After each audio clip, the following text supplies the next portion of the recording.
Hi everybody, welcome to Mental Awakening. My name is Sarah and I'm a counselor at Mental Awakening. So today I want to talk briefly about compassion and the importance of self-compassion for mental, emotional, and physical recovery. We don't always get taught compassion at school or even at home or at work.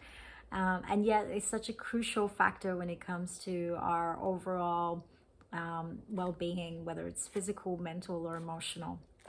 So the way to know what compassion is and what compassion looks like is, I guess, in a way to compare it to unconditional love, because compassion is as close as you can get to unconditional love.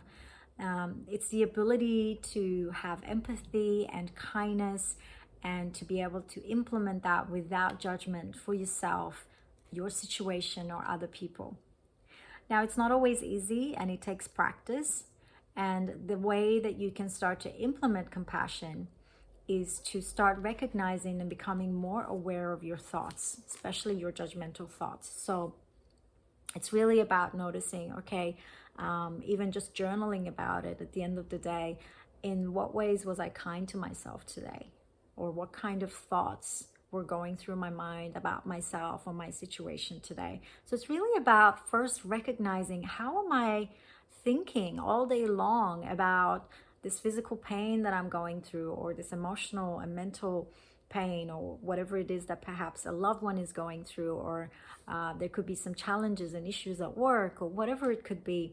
What are my thoughts about this, and how am I thinking about this situation all day long? So it's really about becoming aware of the constant pestering sound of judgment. The second step is to know that your pain is universal.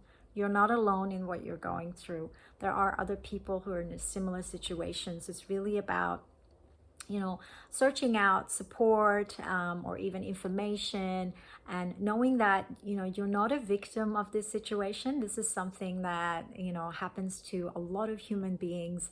Life is a school. We're here to learn and grow. And so it's really about steering away from that victim mentality that a lot of us have a tendency to fall into. The third step is to meeting your pain with kindness. So that's when you have to make, conscious effort to change the language and change the thought patterns about how you're thinking about the situation. How can I be kinder to myself? How can I be kinder towards the situation? How can I think in a way that is more empathic and kind?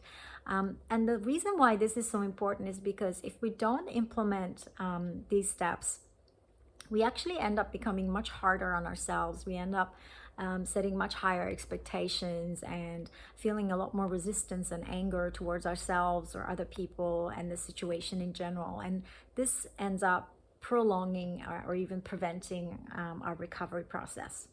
And the final step when it comes to compassion is to choose a more helpful perspective to look at the situation. So it's really about recognizing that you are strong, you are resilient. That strength and resilience lies within you. And it's really about being able to tap into that in whatever way possible. Obviously, speaking to a counselor is immensely helpful, but even things like journaling or talking to a friend, or even reflecting on some of the challenges that you have overcome in your life so far, and knowing that this too shall pass and that you are strong enough to get through this. So I hope you enjoyed this video, and if you'd like to know more about me or my work, please feel free to refer to my website, www.mentalawakening.com.au. Thanks for watching, and see you next time.